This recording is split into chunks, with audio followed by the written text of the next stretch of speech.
Hey, I'm Mama Ann. And I'm Natalie. And this segment is called Culture Shock. We are very excited to present to you a new segment to the Cool Kids Show called Culture Shock. We're going to share with you a lot of things about different cultures from around the world. So exciting! Including the American culture as well. So, without further ado, we'd like to present our first guest.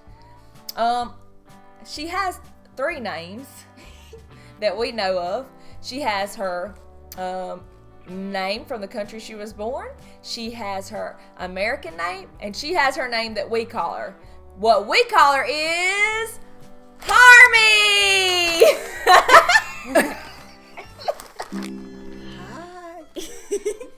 So if you're wondering who this is my mama. And a lot of people know her as Jenny. I call her Mama, so I guess she actually technically has 4 names because I had a daughter and she calls her Harmy, which is short for Harmony, which would be my mother in Korean. So anyway, we are going to ask her some questions, and she has no idea what questions we're going to ask her. Are you excited, Mama? Well, Are you? yeah. Okay. I think this is Shoot. How old were you when you came to America? 17. Okay. So you live in America the majority of your life. That's right. Yep, that's what I thought. I knew that. 45 years. All right. So, Natalie, do you want to ask a question? Yeah. I was actually wondering, whenever you were growing up, what kind of jobs did you have, and compare them to your job now? Well, I was really too young to have a job when I was growing up. Right. But when I was 13, I started working after my mama died. Mm-hmm. So it was in the box factory, folding the boxes. So you started working at age 13. Right. That was your first job. Wow, right? Mm-hmm. Wow. And if you compare that to when you first came to America, what job did you get?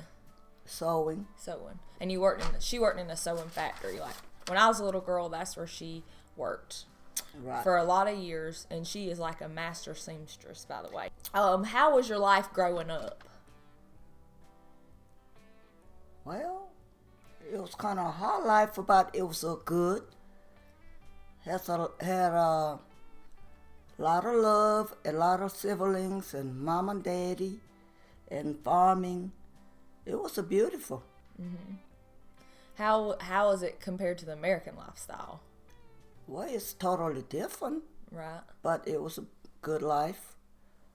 Yeah. Well, how many siblings did you have growing up? Including me, it was a 9. 9. Yeah. And did any of them come to the U.S.? Yes. And one of them's sitting in there in my That's right. dining room in there. My baby sister in her dining room. Yep. Watching the dramas. She's watching Korean dramas with headphones in. When you first came to the U.S., I know that you had my oldest brother, Tom, and you're really young. And when you first came, did you ever feel isolated or alone? Like, Oh, yeah. yeah. And it was probably hard, I assume. Oh, yeah. And did you like the food at first? Oh, heck no. Do you like it now? Love it. So, I have a question now. And it was, whenever you first moved to America, was it hard to make friends? Like, Yeah. No communication. true. So it was rough. I did met a good friend at factory. She's still my friend. Yeah. She's white. Her name is Faye Miller. Yeah. Aunt Faye's what I've always called her. Yeah. She's a redheaded lady from South Georgia. Red-headed and freckle. Freckle face.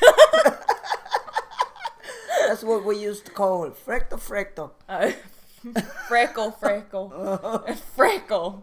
I know. Can you say it? I know Freckle. it's freckle, but we used to call her that because I couldn't pronounce it. Oh. But okay. she's a sweetheart. Okay. You can go ahead. So I have another question.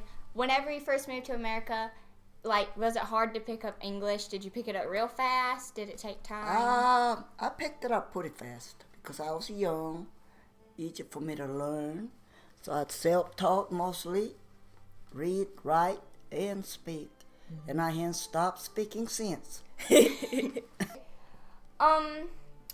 How much food did you eat growing up? Like, did you eat a lot and get fat, or a lot? Oh, no, we didn't have a lot to eat. That's right. Right. But we ate a lot of, mostly we ate, everything we ate was a wild or homegrown. Everything's organic, which is keep us very healthy. We didn't hardly get sick or nothing like that. What types of foods did you eat? Mostly rice and vegetable. And barley. And maybe fish. Yeah, barley, wheat, rice, brown rice, beans, peas, English peas, and vegetables, and fish. Not much meat Yeah. was available. Yeah. So What kinds of clothing did you wear? when you put it on your body, No, like, what types? Like, did you wear dresses, skirts? Like, what? What kind No. of shoes did you wear? I grew up wearing mostly either t-shirt or costume, Korean costume shirt and a mid-length skirt. We weren't allowed to wear a short skirt, so we had to cover up our knees as a more of a It's just customary thing. and that's in a lot of Asian cultures and in African. It's not nice to show your knees right. and stuff. Right. So that was back in 50s, 60s or so. Right. Well, So that's what we wore, and rubber shoes mainly. Rubber shoes was available, but tennis shoes was available, just couldn't afford it. right. So Yep. only for rich folks. Yep. Do you have any more questions? No. Bring it on, I do. baby. If you had any, what was your childhood dream or dreams? What were they? What would you say? I did have a dreams when I was little, because when I didn't know no better, I had a dream to be either a singer or the dancer or the artist. I used to love to draw or sing or dance. So I guess you can call artsy fartsy. Yeah, that's what we say we are. And say you did get something from Harmy. Yeah? Yeah, I was, and so that was my main character, and I used to write poems, stuff So- like that. So that was my dream, but quickly disappeared after my mama passed away at age 12. Yeah. So Like, she lost both her parents at a very young age. right, so And her I and her did not have dreams Yeah. And if anymore. Right. Her siblings were bounced around kind of from family member to family member, and so that was unfortunate. However, I did anyway. yeah. However, her path was steered a different direction, and she was able to come to America. I was very blessed. And she met a lady named Polcha, and I call her Aunt in Korean too, but she's kind of like, yeah, she's more like, actually kind of like a grandmother to me, but she you know, kind of looked after Mama and cared for her a lot and Taught me a lot. taught her a lot. And as time went on, you were given a business opportunity, By and her. and that became her new dream, I would say. Oh yeah, I worked hard 6-7 days a week until I got on my feet. That's when I was around 45. Yeah. So you come a long way, baby. Yeah. And Mama actually came from what we in the U.S. we would see it and call it extreme poverty, because if you saw that here, people would be trying to help you and stuff. It's just a really different cultural lifestyle back then in Korea. There's not as much as that there now. Korea is actually a pretty wealthy country. It's a nice Very country. wealthy country. If you hadn't been there, you need to go visit. Beautiful country. It's beautiful, and there are a lot of cool things to do. Yeah. So now she is a successful business owner, and like she said, she did work very hard to get there.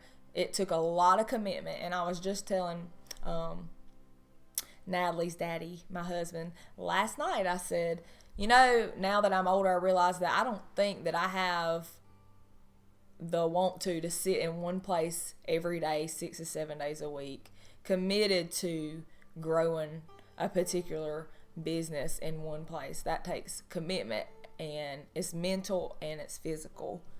And I just think we should applaud Mama for that.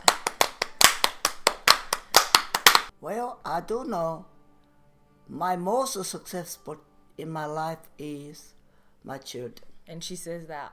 She says that to me a lot, that her I children do, are. I do. I'm very proud of all 3 of them, how they turned out. I didn't have to whoop a lot, but they got it when they needed it. But they turned out a great person. And as a person, they were very good persons. Yep. So they got a lot to offer. Yeah. We have, And I'm the baby. And she's then the baby. there's the middle child is I Joel. got a Joel. And Tom is the oldest. Yeah, they in L.A. doing great. And got a 2 little beautiful granddaughter in L.A. They are gorgeous. 2 sweet girls. And I got one sitting right here. And my Natty. And Hi. I'm just proud of all 3 of them too. So I couldn't ask for more blessing. And Lord walked beside me all my life. That's key to it. Have faith. Harmy means a good meal at Christmas. Have you tried her egg rolls? Probably not, but let me just say, they are heaven. And she is just really sweet, and every time I come around her, she always makes me laugh because it's Harmy, of course. So, yeah, and the most important thing is I love her. Oh, so sweet. What about seaweed and rice? Yeah, seaweed and white rice, too. That's really good. Okay. It's my turn. Okay. And to me, I don't say Harmy, but I'll just say to her, Mama, to you mean your strength, your dignity, and you've worked so hard, and there's no other woman in this world that I can think of that is a better example. Oh. I'm going to cry about it. That's a better example for other women and other people from other immigrants that come over here to work very hard, and that you can achieve your dreams. And you can, to me, like people look at, I guess like people in higher positions, they look up to them and like they want to be like them. But there's nobody like that that I can think of that's a woman except for my mama. So she's just the bomb.com. Oh. And I love That's you. just too sweet. I love you too, baby. That's it for today's Culture Shock. Check out next time when we try some snacks.